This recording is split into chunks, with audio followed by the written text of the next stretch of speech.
Hello. The strength of a nation lies in its youth.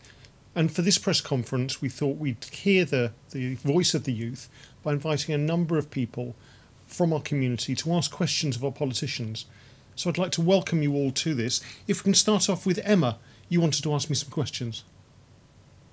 My first question is, will the schools expect pupils to progress at the same rate at home as they would in school?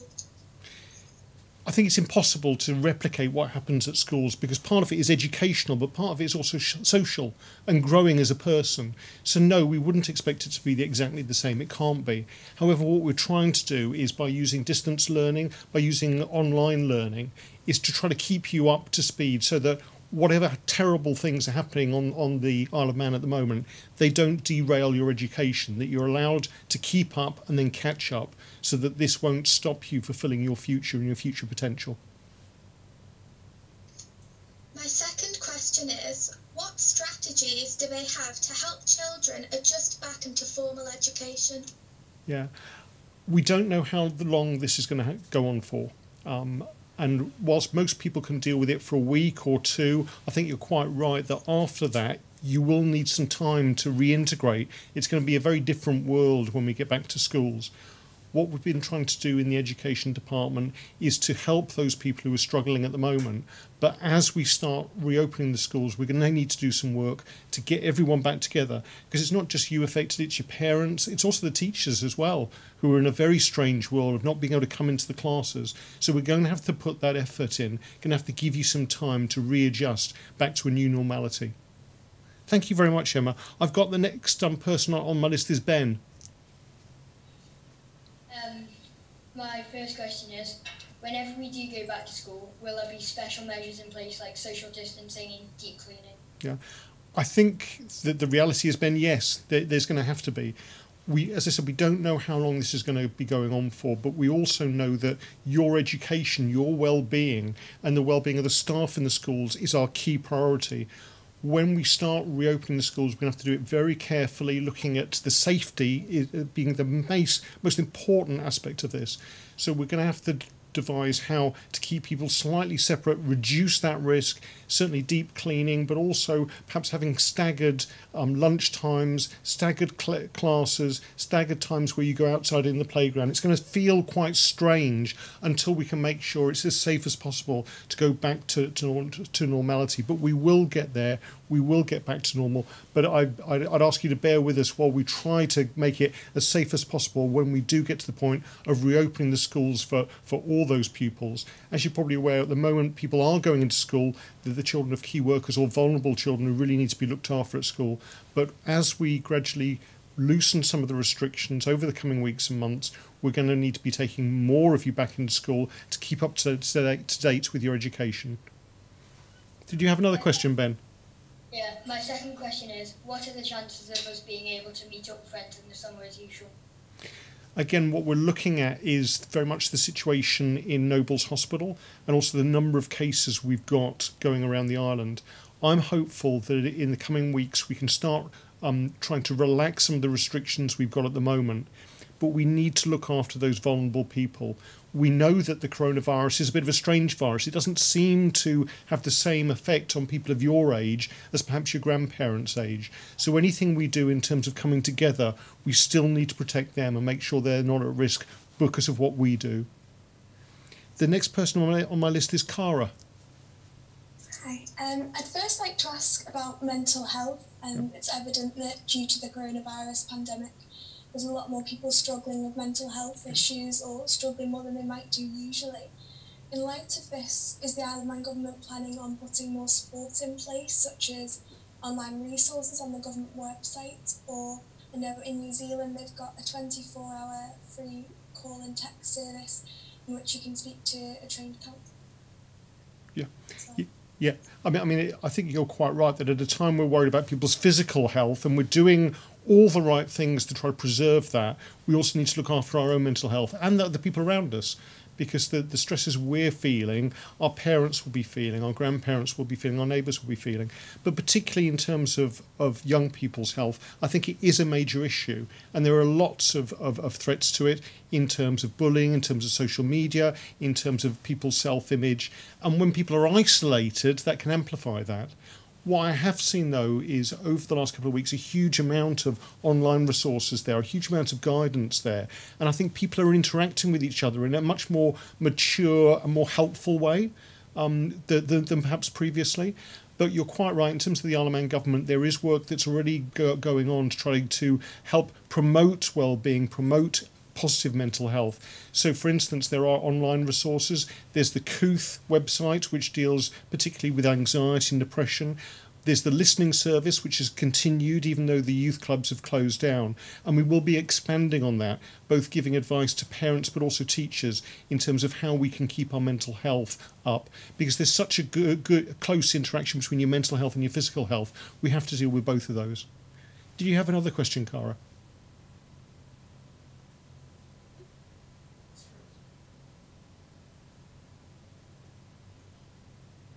Is this something that do you think might continue once the schools reopen for people who still may not be able to go into school, whether that be for physical or mental health reasons? Yes, unfortunately, we don't know whether this virus is going to become the new norm, whether it's going to stay in our community, and whether it's going to be a constant risk for those people who, either due to their age or predisposing conditions, might be at risk. So there will be some people, some of your classmates, who perhaps can't come back to school in the same way, and we're going to have to try to deal with that and make sure that they're looked after, not just educationally but also socially, that we find new ways of trying to connect those to the school communities. And I think this is going to be very important as we go through the summer and then into the end of this year. I'm hoping that with the advent of perhaps a vaccine or treatments for this, we can get round it and get back to a sense of normal. But we also need to be very careful with those people who are vulnerable to this virus. The next person on my list is Ethan. Yeah, hi. My first question is, I'm in year 12, so we missed a lot of content for our courses because of the school closures, and even though we've got online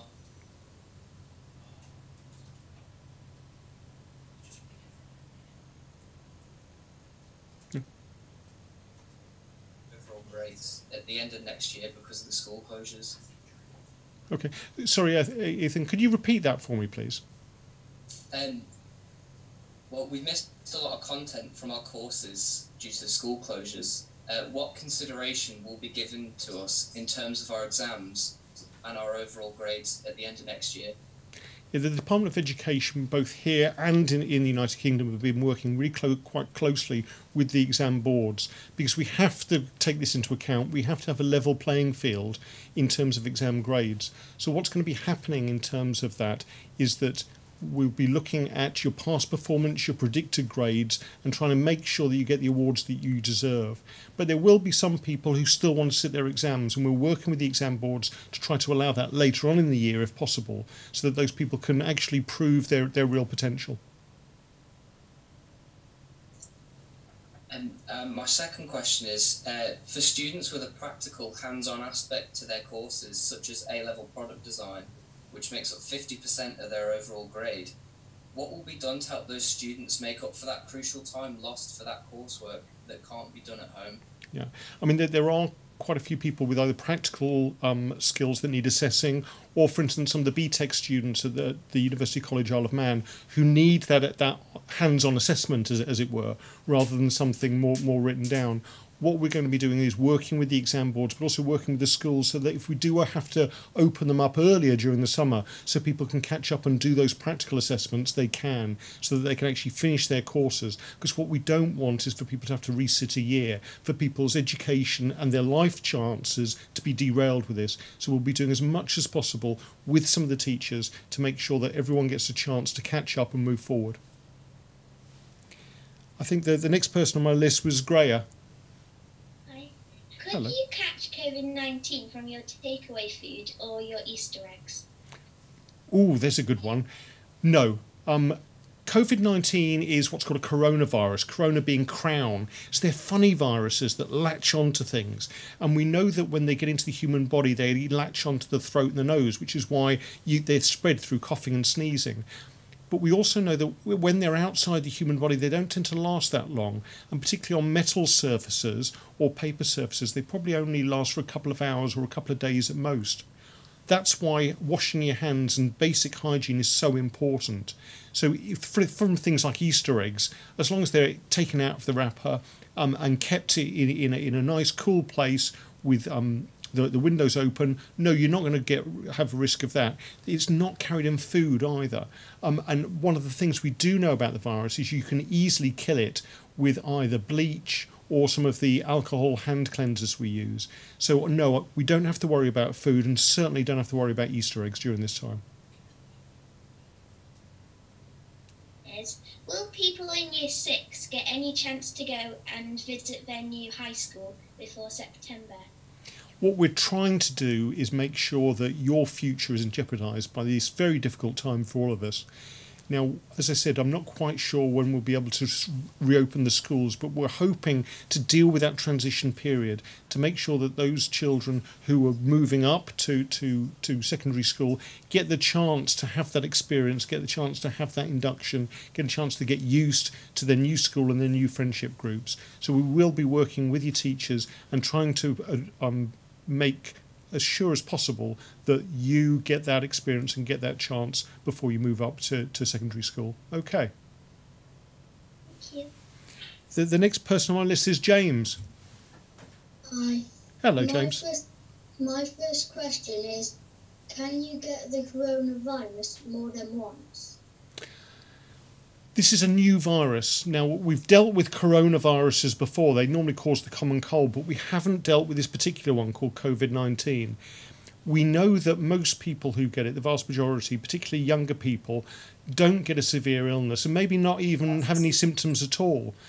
And we know that some people then develop an immunity to it. What we don't know is how strong that immunity is or how long that lasts. But there are scientists all over the world trying to do research in this now to make sure that we know exactly who's protected, and also working on a vaccine so that that immunity could be given to other people without them having to be exposed to the virus. My second question is, are we going straight back to school when the COVID-19 is gone, or will we get some time to adjust? I think we're going to have to do this in a very gradual stage. As we relax some of the restrictions that have been put upon you, we need to do those one by one and make sure that that doesn't have any unintended consequences like more people getting sick. So we're going to have to deal with it from a safety point of view, but we're also going to have to deal with that with you going into a school where perhaps your desks will be further apart, where you won't be mixing with your friends in the same way, where you may not be able to go and hug them or punch them or do stuff like that, where you'll have to be a little bit physically distant. So we will need to be doing a lot of work for you to help you and your teachers and your parents adjust to this new world. And you're very welcome. And the last person on my list is Harry. Hi. When restrictions start to ease, is there a plan to stagger schools starting back, as in reducing class sizes for a short period, or just primary schools going back first, like they have in Denmark? Yeah. I think as we relax the restrictions in terms of people's employment, people going back to work, those key workers going back, we're going to have to do the same with the schools very, very gradually, working with your teachers, working with the other people who are really important in your schools, the support workers, the SENs, the catering staff, the janitors, the cleaners, the caretakers, to gradually get things back to normal. So it will be a stepwise approach. And what we'll be trying to concentrate on is those people who have got exams coming up, or those people who need to transition to secondary school, and dealing with them first. So that may take a while to get completely back to a sense of normality. And I understand that information has been given out about the possibility of sitting the GCSE exam if we don't get the exam grades we desire. Yeah. Could you perhaps explain this, how this would work? What we've had as a suggestion from the exam boards at the moment is both for GCSEs and probably A-levels that we'll try to give you what you deserve through predicted grades and coursework. But if that's not enough, if that isn't enough for you, or you want to try to do better, we will be trying to make sure that people can sit exams later on in the year. And sort of November was mooted as perhaps a time when people could resit exams. Okay. Now, obviously, what we'll need to do is work with the teachers, work with your coursework, and work to try to get you to that stage if that's what you want to do. And it will be very much a matter of choice, because what we want to do is make sure that everyone gets a chance to show their own potential, but isn't under too much stress at a time when you're going through so many other stresses and so many other changes at the moment. Okay. Now, does anyone else want to ask any extra questions? Ethan. Yeah.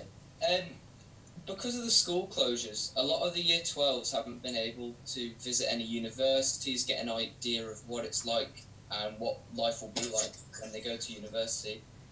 What steps are going to be put in place to help us new Year 13s as we look towards university? Yeah, and I'm really sorry about that, because some of the careers fairs have all had to be put on hold, as you say, the visits have. What I'm looking really at is the universities setting up sort of virtual tours so people can have a look around the campuses in a virtual way to give you an idea what's going on. What we also might end up doing is getting people who are at that universities at the moment to run forums for you to explain what it's like. And hopefully when we can, if possible over the summer, when the border restrictions are relaxed, we can get you over there to actually have a look around physically. But there are a lot of work being carried out by the universities to do sort of virtual tours of the universities, and I think rather than just see the buildings, talking to some of the students who are there at the moment is really important. So if you do have any friends who are at university at the moment who've obviously can't come back, have a chat to them now about their own experience, because that first-hand knowledge can be really, really useful. Cara, I think you had a question as well.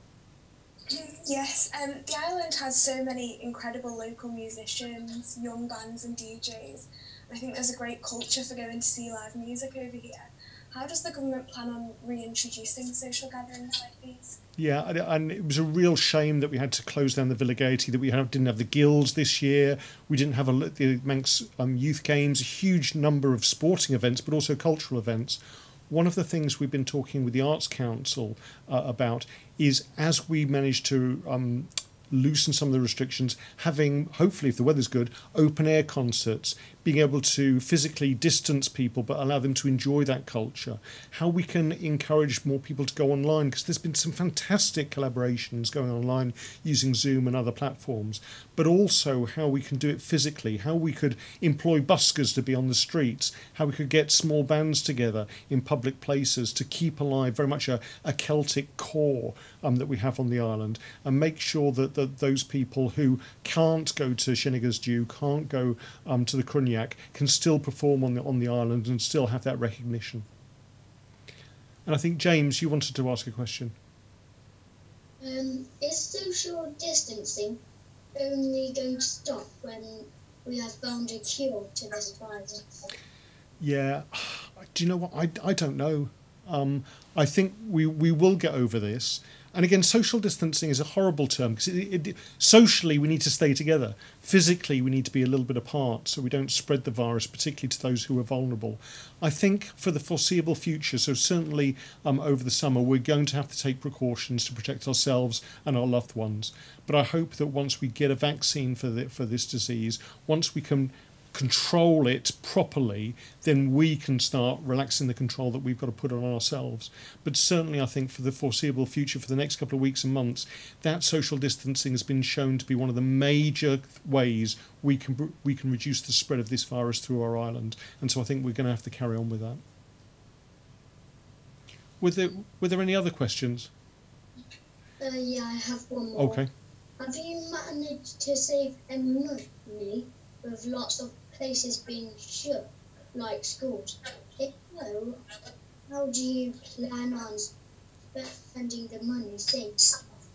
Okay, so I think your question was, because we've saved money because the schools have been shut, what are we going to do with it? A lot of that money is all to do with about staffing, and obviously they've carried on working, whether it's from home or in a different way. But certainly some of the money, as Cara was talking about, some of the money that hasn't been invested in some of the festivals and some of the shows that we were going to put on, we're going to put into different ways of actually keeping cultural events and educational events going. So I think we can get that balance. We can use it in a more imaginative way and make sure that you're provided with both the education and cultural experiences that you need and that you deserve. Ben, I think you had a question. How well are we doing at dealing with the coronavirus on the Isle of Man? I think we're doing as well as we can.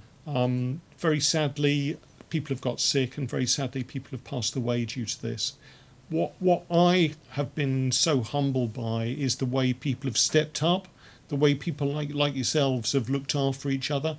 And I think if we can carry on doing this, that sense of community, that sense of togetherness, we will get through this. One of the aspects is that hospitals can do so a certain amount in terms of keeping people well who are sick and trying to get them through this. But the real way we're going to beat this virus is as a community coming together and trying to fight it by stopping it spreading. And so I think in that respect we're doing incredibly well, and that's down to people like yourselves and your families. Emma, I think you wanted to ask a question. Do you think that this will affect the school curriculum, especially primary schools? For example, will the focus shift to more practical and play-based learning? I think in the short term, yes. I think we need to have that transition period to get you back to school, to build up your confidence. I mean, this has shaken everyone to the core. This has changed our lives. And I think we need to have a bit of time to get back, and play and music are really good therapies for trying to break down that fear and break down that anxiety and trying to build up that confidence that it's safe to go back to school, that it's safe to play with your friends again, and it's safe to see your family. So thank you very much for your question, Emma. Were there any other questions? Okay. Well, can I just say thank you so much to all of you. It's a bit of a strange situation that we're having an interview through video and through the internet, but genuinely thank you so much for taking part in this and bringing a different dimension to some of these press conferences that we do, because I think you've got a very, very valid point and your voice should be heard. So all I'd like to say is thank you very much for taking part today. Stay safe, and hopefully we'll meet again soon in person. Thank you.